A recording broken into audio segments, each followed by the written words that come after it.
Je ne sais pas si j'ai manqué à l'urbanité française, mais à moi, l'urbanité a manqué. Follement. Douloureusement. Éperdument.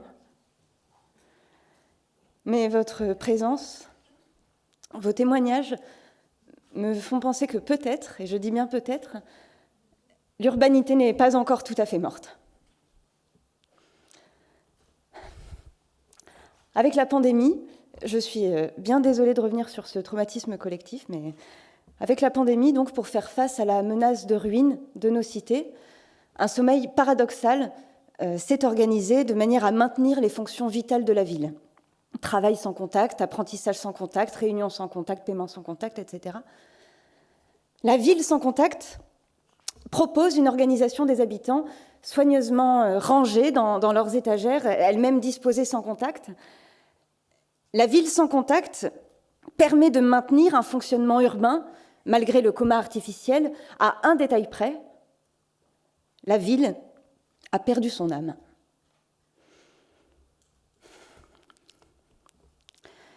Bon, je ne vous apprends rien, mais je vais tout de même vous le dire. La raison d'être d'une ville se fonde sur l'échange. La ville est née pour permettre des échanges de biens, de savoirs, de sciences, etc. Et tous ces savoirs mélangés dans le shaker, pour emprunter ce mot à nos amis anglo-saxons, vous savez, cet objet pour faire des cocktails. Donc on mélange tous ces savoirs dans ce shaker et on obtient un bouillon de culture, et c'est ce bouillon de culture qui est témoin d'une civilisation.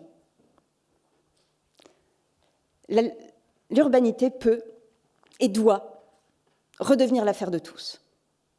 L'ancien du village qui sort sa chaise devant sa maison sur le trottoir est créateur d'urbanité.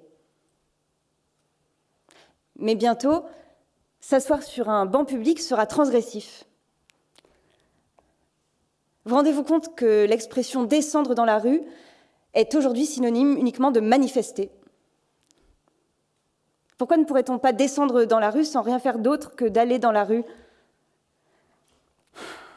Je veux une urbanité décomplexée et accessible à tous. Ce qui tue l'urbanisme aujourd'hui, c'est le principe de précaution. On n'a plus le droit à l'accident. Or, en urbanisme, je ne pense pas vous l'apprendre, c'est l'accident qui fait la perspective. Comment vivre sans perspective? Il faut arrêter de croire que l'urbanisme fait l'urbanité. Le lien social ne se crée pas de toutes pièces, mais se cultive au quotidien. J'ai posé ça là. Je vous sens frémir d'angoisse sur vos sièges devant l'ampleur de cette tâche qui s'annonce. Donc je vais me corriger, puisque je ne suis pas du tout là pour vous angoisser, bien au contraire, mais je suis là pour vous rassurer. Rassurez-vous, car l'Agence nationale de psychanalyse urbaine, que je représente aujourd'hui, l'ANPU, est là. Nous sommes là pour allonger les villes sur le divan et les accompagner sur le chemin d'une urbanité retrouvée. Nous sommes là, l'ANPU est là pour vous aider à prendre confiance en votre urbanité. Ne vous laissez pas impressionner par le buzz permanent que les métropoles organisent autour d'elles. Rappelons-nous qu'une métropole n'était rien d'autre à ses débuts qu'un bourg, comme vous. Petite ville moyenne, vous aussi vous avez droit à la lumière, parce que c'est en suivant la vôtre de lumière que l'ensemble des territoires sauront trouver le chemin et relever les défis imposés par le monde contemporain, voire par le monde de demain. Je vais profiter que nous sommes réunis pour adresser un petit message aux métropoles, si elles nous écoutent depuis là-haut, sur leur piédestal.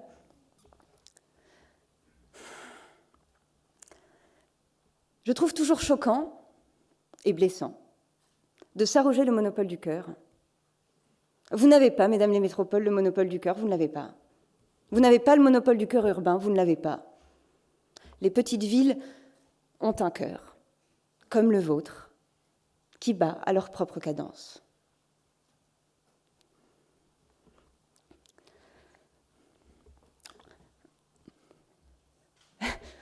Je vais poursuivre. Tout le monde... Oui. Alors, on entend parfois des discours dénonçant des territoires oubliés, orphelins de la République. territoire orphelin de la République, pupille de la nation. On se demande de quoi parle-t-on exactement? De qui parle-t-on? Est-ce à dire que les petites villes ont été abandonnées par le père État, laissées sur les bras d'une mère nature épuisée, sans ressources et cabossée par les accidents de la ville? Nous, à la NPU, nous comprenons, puisque c'est notre mission, que de sonder les villes, que d'explorer les couches les plus profondes de l'inconscient territorial pour détecter des névroses, d'éventuelles pathologies, traumatismes, etc. Donc nous comprenons très bien ce sentiment de frustration qui peut survenir quand, à la Saint-Urbain, au cours du vernissage d'une nouvelle loi de décentralisation quelconque, ou tout simplement à Noël, eh bien, on encaisse le chèque cadeau du père État. On l'encaisse parce qu'on en a besoin de ce chèque, mais on souffre le reste de l'année que ce chèque ne soit jamais accompagné d'une visite, d'une prise de nouvelles, même par téléphone, excusez-moi. Alors, c'est en tant que thérapeute que je vais m'adresser à vous maintenant, petite et moyenne ville, et je vais me permettre de faire un peu de psychanalyse urbaine préventive pour ajouter ma pierre à l'édifice du plein épanouissement urbain. Il ne faut plus se croire obligé d'attendre la validation du père absent. Les petites villes peuvent continuer à encaisser le chèque, bien sûr, avec ce bon sens paysan qui les caractérise, mais il ne faut plus attendre cette validation et ne pas culpabiliser de s'investir pleinement dans sa cellule familiale monoparentale. Mais par ailleurs, il faut aussi faire attention à ne pas se mettre à développer une méfiance à l'égard de cette figure patriarcale lointaine, de craindre que cette méfiance ne se mette à enfler jusqu'à prendre des proportions incontrôlables et aboutir à un rejet total de l'héritage du père État et à entraîner un immobilisme, un repli sur soi, une peur du changement, etc. Alors évidemment, je pense que vous qui êtes ici, ville, vous n'êtes pas vraiment concernés par cet écueil, votre présence le prouve, mais ce soir, quand vous rentrerez dans vos petites provinces, vos petites villes, parlez-en donc à vos voisines, oui. Si vous les sentez sombrer dans un comportement urban-autistique, dites-leur tout simplement « Je vous demande de vous arrêter.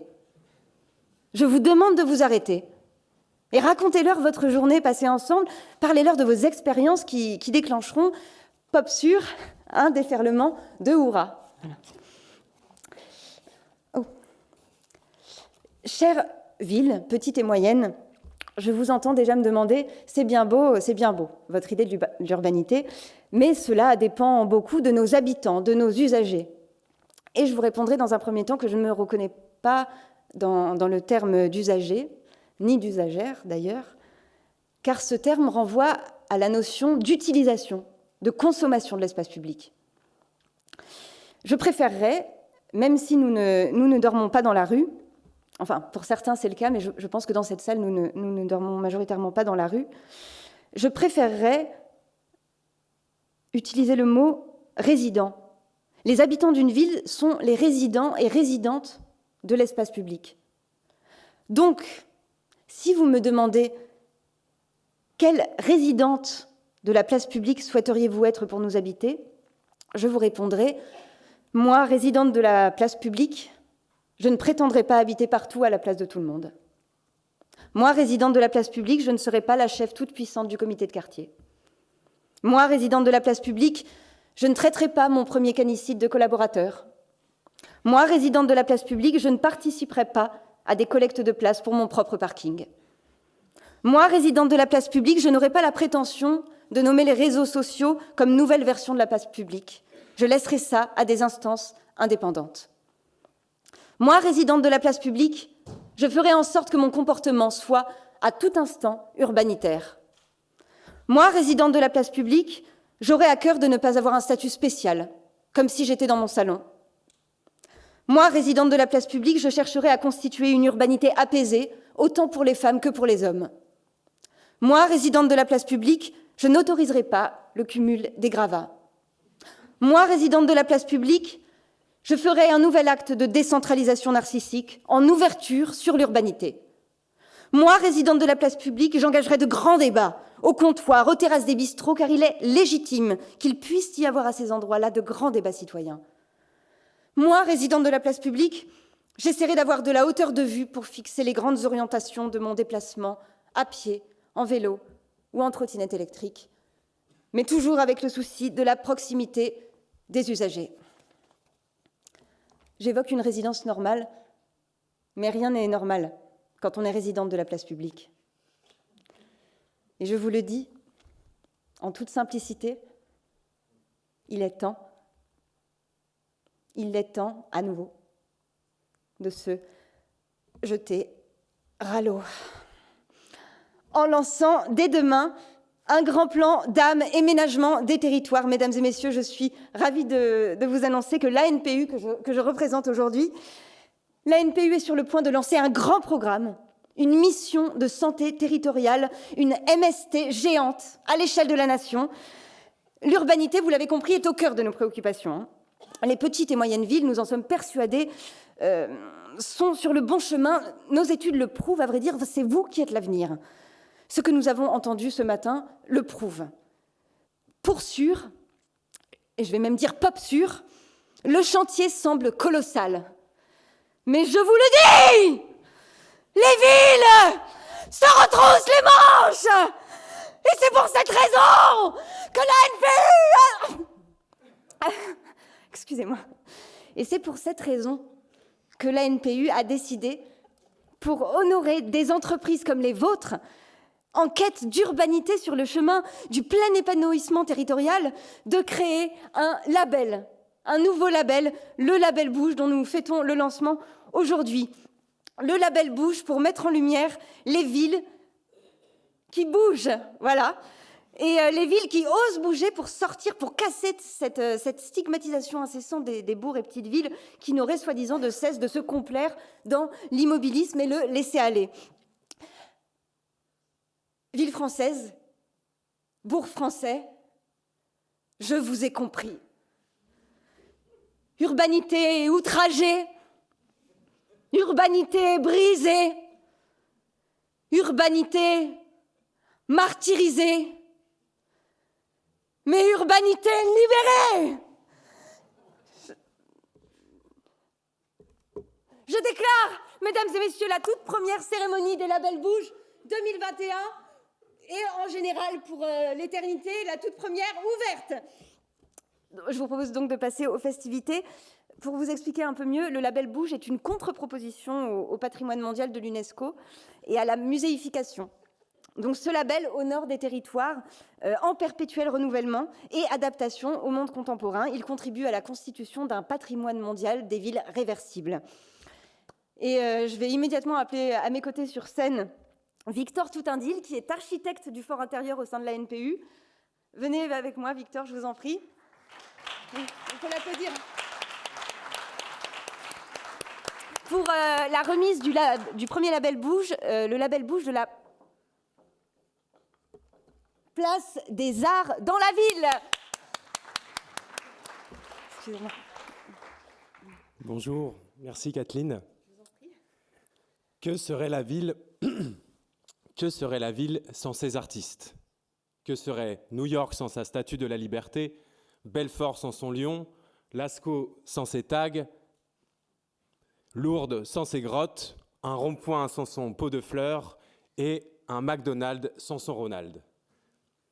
La ville est une œuvre d'art et pour se respecter, elle se doit d'honorer ses artistes.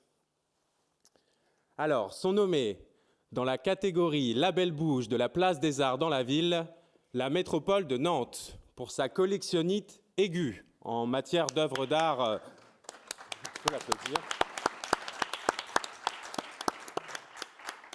Pour sa collectionnite aiguë d'œuvres d'art en tout genre, qui lui ont permis, par la voie du marketing urbain, de sortir de sa dépression post-industrielle et de devenir une sorte de parc d'art traction géant.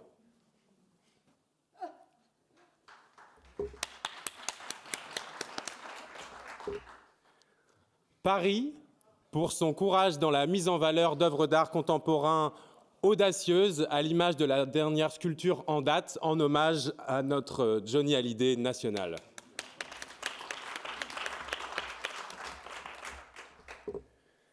Et enfin, Chaumont, la ville de l'affiche et du graphisme, comme tout le monde le sait, en tout cas là-bas, pour son festival de l'affichette sur colonne Morissette, développé à l'issue de la psychanalyse urbaine de la ville, édité sous forme d'affiches.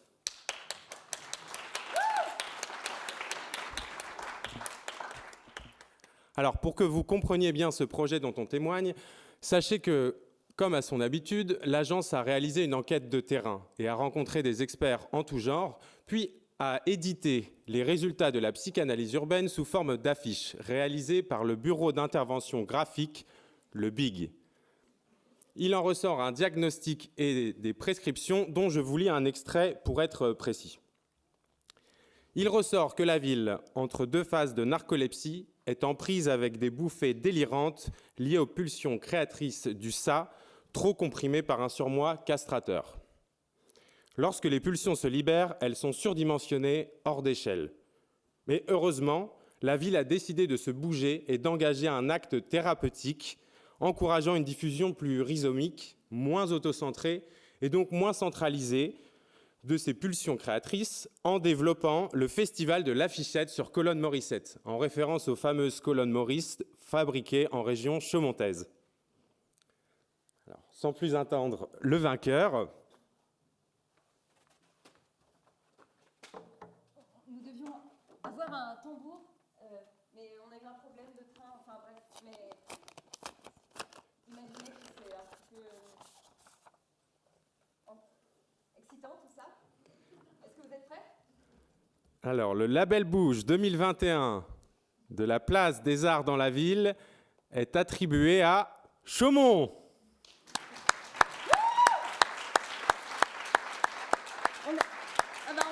On est vraiment très heureux pour eux. Bravo Chaumont. Je vais demander à Rémi Ansabo de venir. Non. Non, alors Kathleen, je vous arrête. Rémi Ansabo a eu un problème, il ne pourra être des nôtres aujourd'hui. Oui, il semblerait que sa demande de subvention auprès de la DRAC pour le financement de son aller-retour en train n'ait pu aboutir, mais je lui remettrai en main propre le trophée dédié à sa ville de Chaumont. Bon, d'accord. C'était extrêmement émouvant. Merci à tous pour votre implication. Donc Rémi n'est pas là. Bon, il faut que je continue. Je vais tout simplement vous dire qu'on a un nouveau label Bouge qui s'apprête à être remis. Je vais appeler tout de suite JM, John Maximus, qui est crypto-paysagiste au sein de l'agence, pour venir remettre le label Bouge suivant. Venez, John. On peut l'applaudir.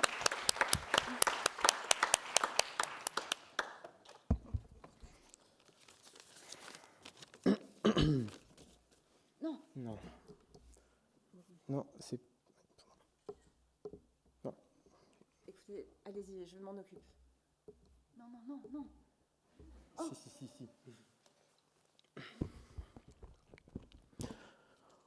On dit toujours on urbanise. Oui. Mais j'aimerais aussi entendre parfois qu'on ruralise. C'est vrai. Vous le savez bien. Vous y êtes au cœur. Entre les villes, il y a la campagne. La ville est seulement le cœur d'une vaste campagne. L'urbanité n'est qu'un organe du corps rural. C'est d'ailleurs pour cette raison que la ruralité devrait être au cœur de toutes les campagnes, qu'elles soient géographiques, présidentielles ou même publicitaires. C'est pourquoi je suis ravi d'être parmi vous aujourd'hui, à la capitale, dans le centre-bourg de l'architecture et du patrimoine, pour la remise du label Bouge de la méforme territoriale. Le label Bouge de la réforme territoriale. Que l'ANPU a préféré renommer, pour que ce soit plus compréhensible par tous, le label Bouge de la recomposition familiale. Donc, sont nommés dans la catégorie du label Bouge de la recomposition familiale. Le Gros Paris, pour sa politique séculaire d'annexion successive du voisinage. Le grand pas Marseille, pour sa résistance à faire ensemble, alors qu'on n'en a pas du tout envie.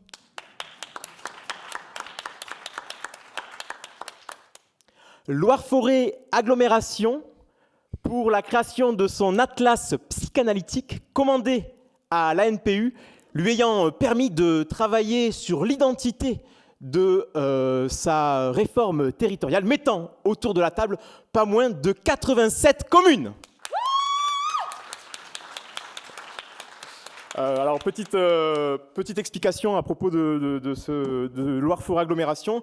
Pour résumer, il s'agit d'une jeune agglomération, évidemment, et comme à ses débuts, on ne sait pas trop qui on est. Et donc, elle a fait appel à nos services, au service de l'ANPU, pour apprendre à se connaître et à révéler son identité propre. Alors, nous avons travaillé avec les 87 communes et nous avons mis en place un atlas psychanalytique pour tout simplement présenter le territoire auprès des acteurs et des habitants qui le souhaitent. Et cela a permis de vraiment se connaître. Et c'est là la nomination du Label Bouge 2021 pour Loire-Forêt. Depuis, elle ne cesse de multiplier les actions pour vraiment affirmer son identité propre et parvenir au plein épanouissement urbain. Alors vous voyez deux cartes qui figurent à l'affiche.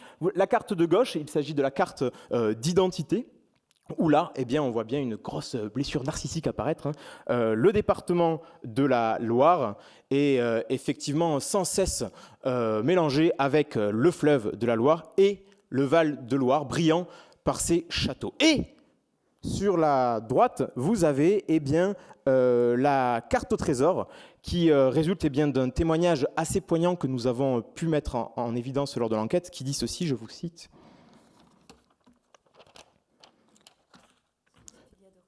Ce qu'il y a de remarquable chez nous, c'est qu'il n'y a rien de remarquable. Et donc, de ce fait, Loire-Forêt Agglomération a lancé dans cette idéologie, une vaste campagne de production de cartes postales pour réaffirmer son identité propre et briller au sein de tout son espace. Et donc, elle a créé multiples cartes postales, dont les châteaux de la Loire, mais les châteaux de la Loire du 42. Voilà. Sans plus tarder, donc, résultat des comptes pour le nommé du Label Bouge de la réforme territoriale. Alors, le gagnant est, roulement de tambour peut-être. Ah oui. Tac, tac, tac, tac, tac. Allez-y, faites-moi l'impression.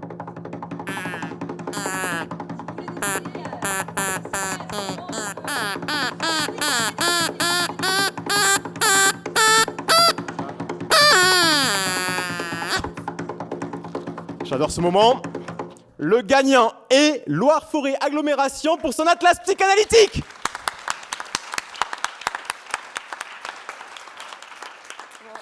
Particulièrement ravie à titre personnel parce que j'aime beaucoup Loire-Forêt Agglomération. Je vais appeler Amandine Super de Loire-Forêt Agglomération à venir sur... Ah. Ok. Oh. On me dit dans l'oreillette que Amandine est coincée dans un train qui va avoir 12h30 de retard. Donc malheureusement, je dîne avec elle la semaine prochaine. Je lui remettrai son Label Bouge. À cette occasion-là, on va continuer pour la suite, la dernière étape, avant le repas, une cérémonie des Label Bouge d'honneur. Non ? Oui, c'est ça, une cérémonie des Label Bouge d'honneur, parce qu'une vraie cérémonie des Label Bouge n'en serait pas une sans ce fameux Label Bouge d'honneur. Alors, je vais appeler une représentante, par exemple Hélène, représentante de Popsu, à venir avec moi pour m'aider à distribuer le Label Bouge d'honneur aux villes concernées. Et je vais appeler les différentes villes. J'invite leurs représentants et représentantes à venir nous rejoindre sur scène pour finir par une grande photo souvenir de ce moment particulièrement émouvant. J'invite maintenant sur la scène, vous pouvez applaudir en continu dans la minute qui suit, mesdames et messieurs. J'appelle Magnifique en Vexin. Venez sur scène recevoir votre Label Bouge d'honneur. J'avais appelé maintenant Villet, semeuse de graines d'espoir. Voilà, venez avec nous s'il vous plaît. Je vais appeler Lodève et d'Adam. Je vous ai vu ce matin, je sais que vous êtes là. Pourquoi personne ne se lève? Tout le monde est parti? Lodève et d'Adam? Mais voilà, et on a de vrais labels bouche d'honneur. Hein. Maintenant, je vais appeler Roscoff, s'il vous plaît, venez avec nous. Je vais appeler Vire, même si apparemment maintenant c'est Normandie Vire, c'est ça, Normandie Vire, parce qu'on n'a qu'une Vire. J'aimerais accueillir Xertini House, s'il vous plaît. Amber est contre tout, rejoignez-nous. Le Porsche d'attache, montez sur la scène. Vol on the Sky, vous avez votre label bouche d'honneur, venez, rejoignez-nous. Château Thierry, eh bien, Chapeau Thierry, vous avez le label bouche d'honneur, montez sur scène. Comment sur or, et c'est pas du toc, venez là. Osez Noser, un label bouche pour vous. Arvieux et en pleine forme, vous avez le label bouche d'honneur. Foi en l'avenir, venez tous. Longue est née en Anjou, car longue vie en Anjou. Digne-les-Bains, digne tout court. Et pour finir, tournue générale de label bouche, venez, s'il vous plaît.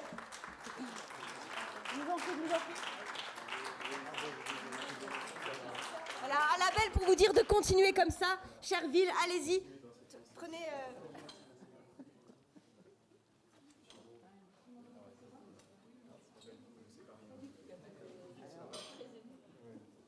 Digne-les-Bains.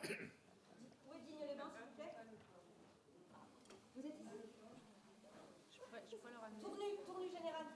Ah, tournée générale. Ah oui. Digne-les-Bains? Je le ramènerai. On va laisser mon frère, je suis dans la même avec. Ben, je vous propose de, maintenant que tous nos labels bouche d'honneur sont réunis sur scène, je vous propose de les accueillir chaleureusement. Ça leur donnera le sourire pour Merci. ramener chez eux ensuite.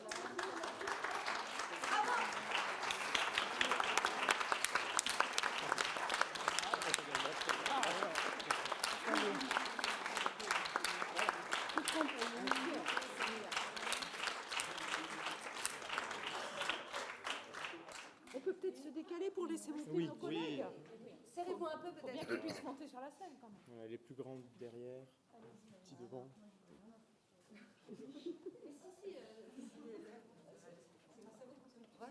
Ah oui, elle est ça, au milieu. Non, non, c'est si, s'il vous plaît. Bon, voilà, je prends pour Ardieu. Bon, bah, moi, j'y vais. Moi, je suis... Non, Norbert, voilà.